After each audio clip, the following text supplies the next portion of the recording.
Assalamualaikum warahmatullahi wabarakatuh. Perkenalkan, nama saya Fauzan Fariji Syakirin, NIM 0540288606, UPPJJ Bandung. Di sini saya akan menampilkan simulasi persidangan praktik peradilan pidana Universitas Terbuka tentang perkara terdakwa ayam dan korban bebek. Sidang terbuka untuk umum. Perkara atas nama terdakwa ayam, nomor perkara 123/pidana huruf B /2024 Pengadilan Negeri Lampung dibuka. Terdakwa hadir di depan persidangan. Kami persilakan jaksa penuntut umum menyampaikan dakwaan. Terdakwa ayam didakwa berdasarkan peristiwa pada 2 Februari 2024 di Indekos korban, di mana korban bebek tewas akibat tindak kekerasan yang dilakukan oleh terdakwa. Dakwaan pembunuhan dengan rencana terlebih dahulu. Dalam hal ini sesuai dengan pasal 340 KUHP. Apakah kuasa hukum terdakwa telah menerima salinan dakwaan dan telah mengerti dakwaan tersebut? Baik Yang Mulia, saya menerima dan mengerti dakwaan tersebut. Baik. Apakah penasihat hukum akan mengajukan eksepsi? Baik Yang Mulia, saya akan mempelajari dulu dakwaan dan menyampaikan tanggapan pada kesempatan berikutnya. Baik, kalau begitu sidang ditunda. Sidang lanjutan dimulai. Apakah penasihat hukum ingin menyampaikan eksepsi terhadap dakwaan? Baik Yang Mulia, kami menyampaikan eksepsi atas dakwaan jaksa. Tuntutan yang menyebutkan bahwa peristiwa ini adalah pembunuhan dengan rencana terlebih dahulu harus ditinjau ulang karena 1. Dakwaan terlalu mengandalkan dugaan motif dalam artian iri dari ekonomi tanpa bukti kuat bahwa motif tersebut benar-benar menjadi penyebab tindakan pembunuhan. 2. Tidak ada bukti bahwa terdakwa dan korban sempat berseteru atau memiliki konflik personal serius. Hubungan keduanya menurut informasi saksi dikenal baik. 3. Tuduhan adanya perencanaan membawa pisau di jok motor, niat membunuh belum terbukti secara komprehensif. Pisau bisa dibawa untuk keamanan diri, bukan serta-merta sebagai alat kejahatan. 3. Atau selanjutnya, belum ada pemeriksaan menyeluruh terhadap kondisi psikologis terdakwa. Tekanan hidup, uang, pinjol atau kos bisa saja mempengaruhi keadaan mental sehingga perbuatan bisa terjadi dalam situasi emosional, bukan karena rencana matang. Dengan demikian, eksepsi kami, dakwaan tidak dapat diterima sebagaimana adanya dakwaan kabur dalam hal motif dan perencanaan. Yang Mulia. Betul. Baik, terima kasih penasihat hukum terdakwa. Selanjutnya jaksa, apakah akan memberi tanggapan atas eksepsi? Yang Mulia, kami menolak eksepsi tersebut. Dakwaan kami berlandaskan bukti-bukti awal, saksi-saksi, hasil olah TKP dan temuan barang bukti, pisau, barang milik korban, serta fakta penemuan jenazah korban dalam kondisi dibungkus dengan sengaja, menunjukkan bahwa pelaku berusaha menyembunyikan jenazah. Semua ini mengindikasikan kesengajaan dan persiapan. Kami memohon agar eksepsi ditolak dan persidangan dilanjutkan ke tahap pembuktian. Baik, karena eksepsi ditolak, persidangan dilanjut ke pemeriksaan pokok perkara. Persidangan ditunda. Sidang dilanjutkan. Sekarang lanjut ke tahap pemeriksaan saksi-saksi. Baik, silakan para saksi-saksi memasuki ruang sidang.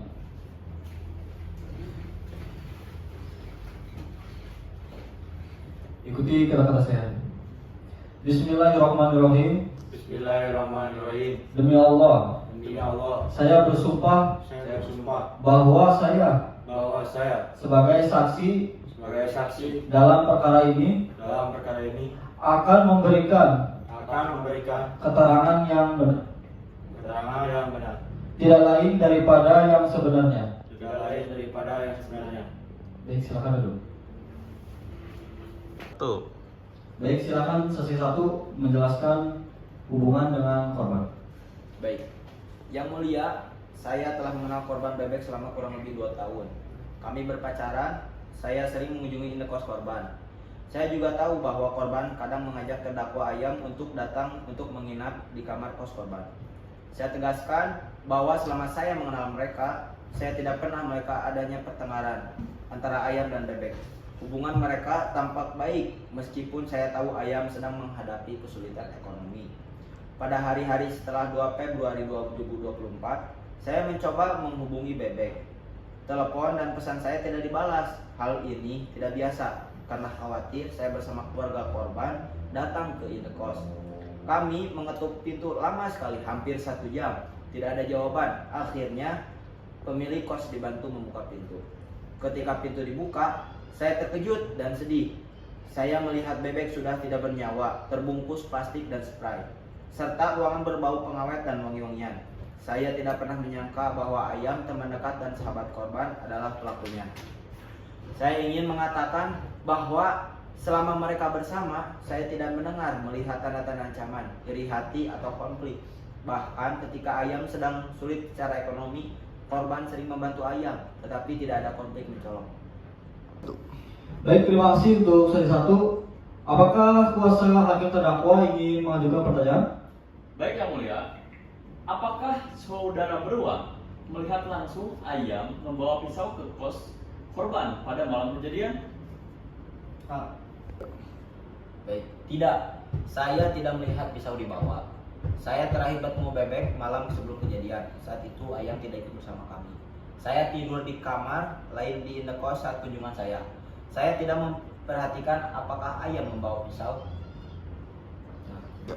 Apakah saudara berdua mendengar adanya pertengkaran atau suara gaduh pada malam itu? Tidak, saya tidak mendengar apa-apa. Tuh. Baik, silakan sesi 2 untuk memberikan keterangan. Baik, Yang Mulia, saya tinggal di kamar sebelah kamar kos di indekos. Saya mengenal korban dan Ayam sebagai teman kos di lingkungan yang sama. Saya melihat mereka kadang bersama. Ayam sering datang ke kamar korban, terutama pada malam hari. Kadang korban dan Ayam atau korban bersama kekasihnya, saksi beruang, ikut tidur di kamar korban. Saya tidak pernah melihat mereka bertengkar. Suasana kos biasa-biasa saja. Beberapa minggu sebelum kejadian, saya mendengar bisik-bisik bahwa Ayam sedang sering keluar untuk bekerja sampingan, dan dia tampak stres.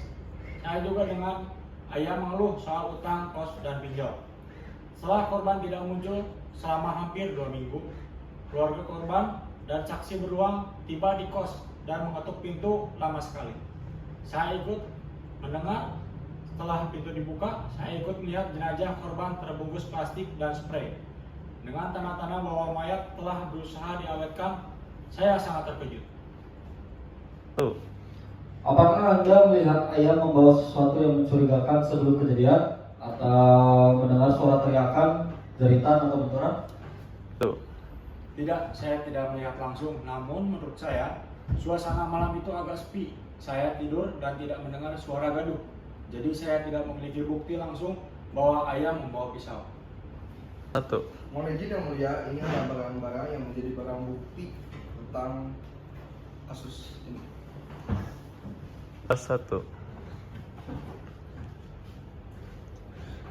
Mohon izin Yang Mulia, di sini ada laptop milik korban yang ditemukan di rumah tersangka serta dompet dan handphone. Dan ini juga ada pisau yang diduga milik tersangka yang dilakukan untuk membunuh korban. Baik, silakan.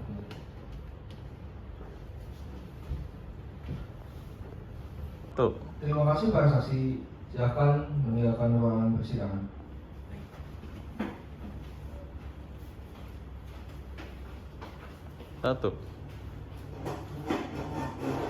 Yang Mulia, berdasarkan fakta niat terdakwa yang sudah disiapkan, pisau di jok motor, tindakan brutal tikaman ke leher dan dada korban, serta upaya menyembunyikan jenazah dengan penyebab kematian akibat luka tusuk berulang, maka perbuatan terdakwa memenuhi unsur pembunuhan dengan rencana terlebih dahulu. Oleh karena itu, kami menuntut terdakwa dinyatakan bersalah atas dakwaan pembunuhan berencana. Dijatuhi pidana penjara 20 tahun. Barang bukti pisau serta barang milik korban yang disita, laptop, dompet, dan ponsel dirampas untuk negara. Baik, silakan untuk penasihat hukum terdakwa, apakah ada pembelaan? Baik Yang Mulia, berdasarkan keterangan saksi, terutama saksi beruang dan tetangga kos, tidak ada yang melihat langsung bahwa ayam membawa pisau atau berniat membunuh. Tidak ada bukti komplit, tidak ada saksi yang melihat aksi kekerasan secara langsung. Ini menunjukkan bahwa tuduhan pembunuhan berencana terlalu prematur.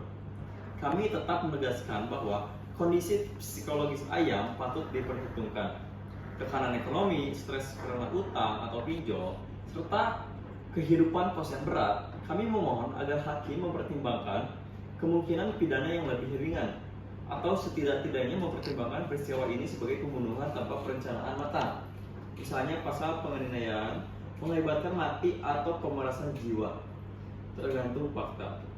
Terdakwa sendiri menyesal atas kejadian ini, tetapi ia menegaskan bahwa tidak ada niat untuk membunuh korban sejak awal.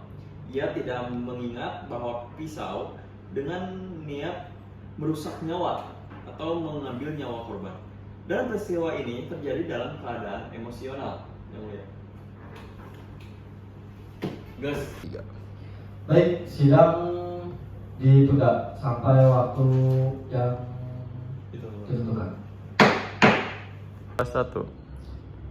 Baik, sidang perkara pidana atas nama terdakwa Ayam kami buka kembali.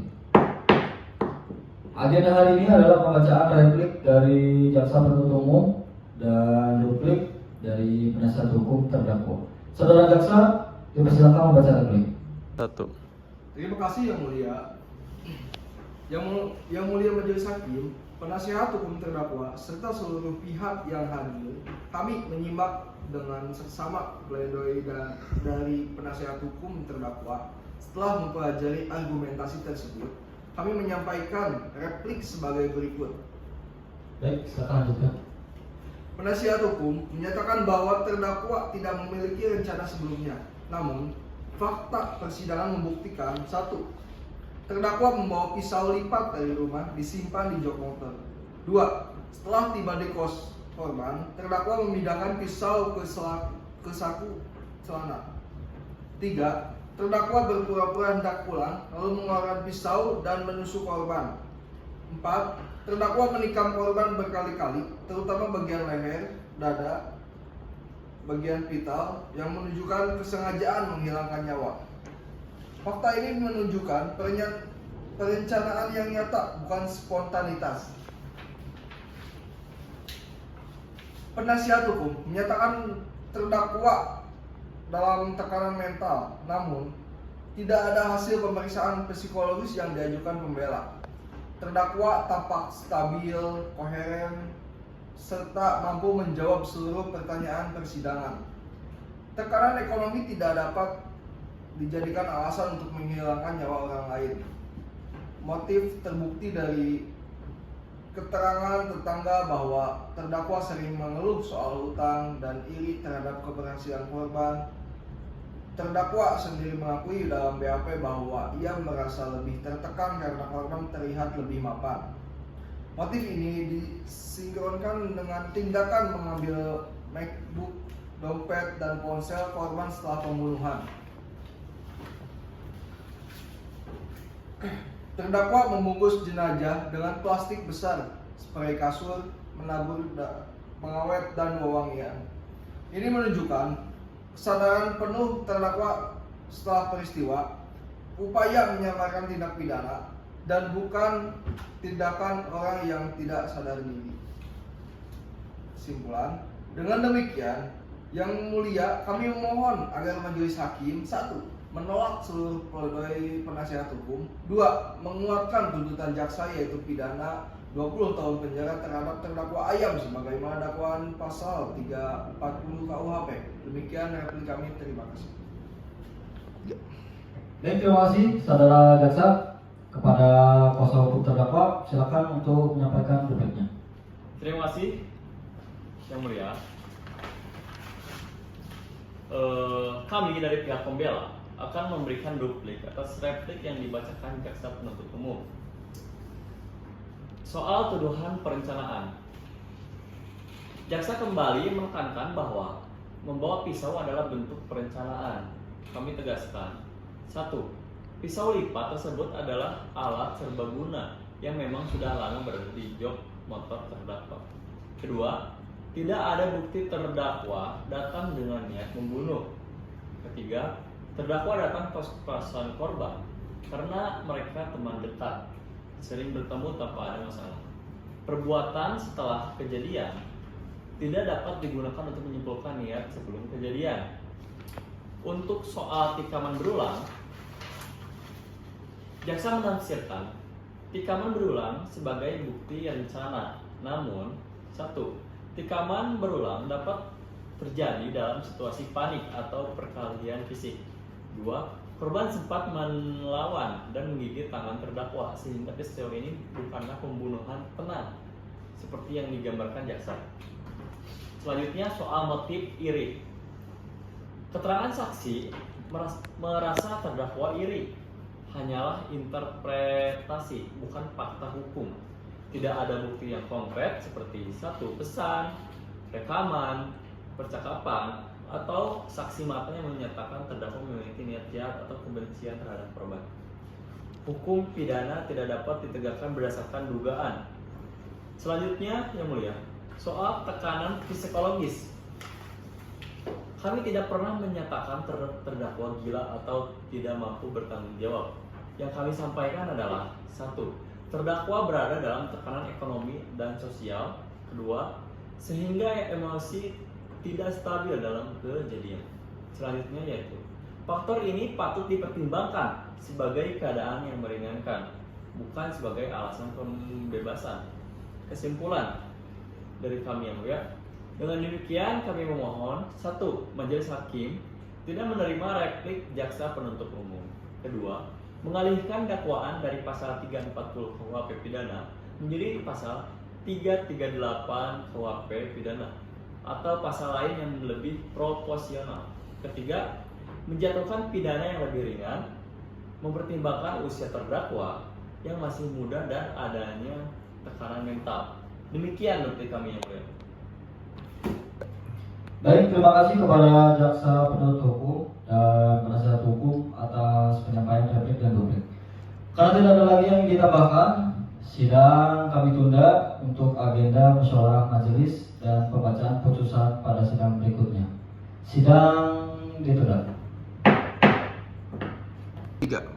Setelah mempertimbangkan seluruh bukti, keterangan saksi, pembelaan terdakwa, serta fakta di persidangan, majelis hakim berpendapat bahwa terdakwa telah terbukti secara sah dan meyakinkan melakukan pembunuhan dengan rencana terlebih dahulu terhadap korban bebek.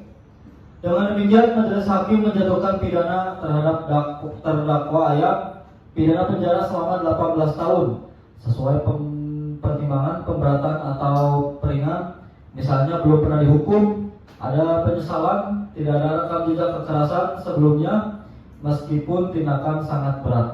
Barang bukti pisau disita dan dirampas demi negara.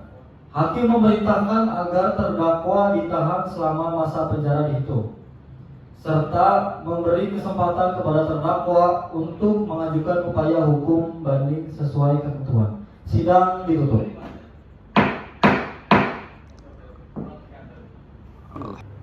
Demikian video simulasi persidangan praktik peradilan pidana perkara antara saudara Ayam dengan saudara Bebek.